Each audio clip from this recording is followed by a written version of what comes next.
ஸ்ரீ வைஷ்ணவ மரபின் பெருமைமிக்க கூறுகளில் ஒன்று அதன் ஆச்சாரிய பரம்பரை. அந்த ஆச்சாரிய பரம்பரையின் நிறைவாக வந்தவர் ஸ்ரீ மணவாள மாமுனிகள். ஆதிசேஷனின் அவதாரமாக கருதப்படுகின்ற ராமானுஜரின் மறு அவதாரமாகவே மணவாள மாமுனிகள் கருதப்படுகிறார். அவர் தன்னுடைய நூல்கள் வாயிலாகவும் வியாக்கியானங்கள் வாயிலாகவும் ஏராளமான தொண்டு செய்திருக்கிறார்.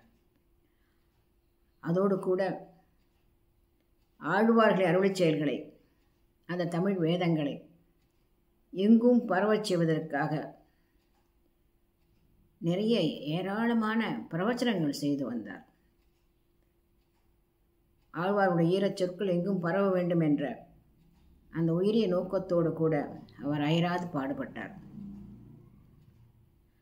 ஒரு குருவினுடைய உள்ளக்கிடக்கு என்ன, தனக்கு பிறகு தான் மேற்கொண்ட இந்த பாதையை செல்வதற்கு சீடர்கள் வேண்டுமே என்பதுதான். தன்னுடைய அந்த பாதையை அவர்கள் தொடர வேண்டும் என்பதிலே அவர்கள் மிகுந்த ஆவல் கொண்டிருப்பார்கள். அந்த அளவிலே தனக்கு பின்னால் இந்த சித்தாந்தத்தை நிலைநிறுத்தவும், ஆழ்வார்கள் அருளிச் செயல்களை எங்கும் பரவச் செய்யவும் ஒரு குழுவை நிலைநிறுத்த விரும்பினார். தன்னுடைய சீடர்களுள் 8 பேரை தேர்ந்தெடுத்தார். அவர்களுக்கு அஷ்டதிக்கஜங்கள் என்று பெயர் வைத்தார். இங்கு ஒரு அஷ்டதிக்கஜங்கள். அவர்கள் யார் யார்?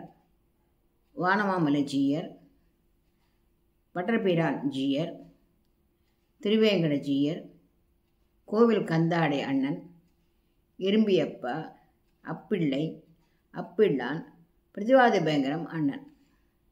இவ்வாறு 8 சீடர்களை தேர்ந்தெடுத்து அவர்கள் ஒரு குழுவாக அஷ்டதிக்கஜங்கள் என்று அழைத்தார்.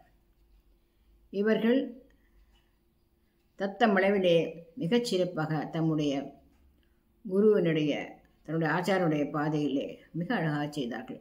ஒவ்வொருடைய கொடையையும் பங்களிப்பையும் சொல்லப்போனால் இந்த நேரம் போதாது. அவ்வளோ அழகாக அவர்கள் தன்னுடைய ஆச்சாரியன் கட்டளையை நிறைவேற்றினார்கள். இவர்களும் நமக்கு மிகவும் தெரிந்தவர் பிரதிவாதி பயங்கரம் அண்ணன் அவர்கள். முன்னரே அவரை பற்றி பேசியிருக்கிறோம். மணவாள மாமுனிகள் அவர்கள் உள்ள கிடக்கை வேங்கடவனுக்கு சுப்பிரபாதம் வேண்டும் என்று அதை நிறைவேற்றி தந்தவர் பிரதிவாதி பயங்கரம் அண்ணன் அவர்கள்.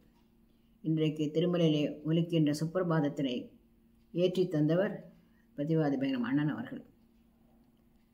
அதனுடைய மங்களத்திலே ஆச்சாரிய முதிரையும் அவர் பதிக்கின்றார். ஸ்ரீமத் சுந்தர ஜாமாத்திர முனிமானச வாசினே. யாரை குறிப்பிடுகின்றார்? ஆச்சாரிய முதிரை இங்கு பதிக்கின்றார். சுந்தர ஜாமாத், ஜாமாத் என்றால் மாப்பிள்ளை, சுந்தர ஜாமாத் என்றால் அழகிய மணவாளன். மணவாள மாமுனிகளுடைய பெயர் அது. ஸ்ரீமத் சுந்தர ஜாமாத்திரு முனிமானச வாசினே, ஜாமாத்திரு முனிமானச வாசினே. அவருடைய குருநாதருடைய உள்ளத்திலே குடிகொண்டிருப்பவனே என்று வேங்கடவனை இவர் துதிக்கின்றார். ஸ்ரீமத் சுந்தர ஜாமாத் முனிமானச வாசினே. இவ்வளோ அழகாக இந்த சீடர் தம்முடைய மங்களத்திலே வெங்கடவனுக்கு தாம் பாடிய மங்களத்திலே தம்முடைய ஆச்சாரிய முதிரையை பதிக்கின்றார். இவ்வாறு இந்த 8 சீடர்களும் ஸ்ரீ மணவாள மாமுனிகள் இட்ட கட்டளையை நிறைவேற்றி ஆங்காங்கே அவர் சென்ற பாதையை திறம்பட செப்பனிட்டு சென்று மிகப்பெரிய தொண்டினை அவர்கள் செய்து வந்தார்கள். இவற்றை பற்றி பேசத் தொடங்கினால் அவ்வளவு பேச வேண்டும், அவ்வளவு செய்திருக்கிறார்கள் இந்த தொண்டாக. அந்த அளவிலே இங்கு ஒரு அஷ்டதிக்கஜங்களை நாம் பார்க்கின்றோம். இந்த அஷ்டதிக்கஜம் ஸ்ரீ வைஷ்ணவ பரம்பரையிலே நாம் பார்ப்பது. முன்னாலே பார்த்தது புராணத்திலே, இப்பொழுது பார்ப்பது ஸ்ரீ வைஷ்ணவ சம்பிரதாயத்திலே. அடுத்ததாக சரித்திரத்திலே காணப்படும் அஷ்டதிக்கஜங்களை பற்றி பார்க்கலாம்.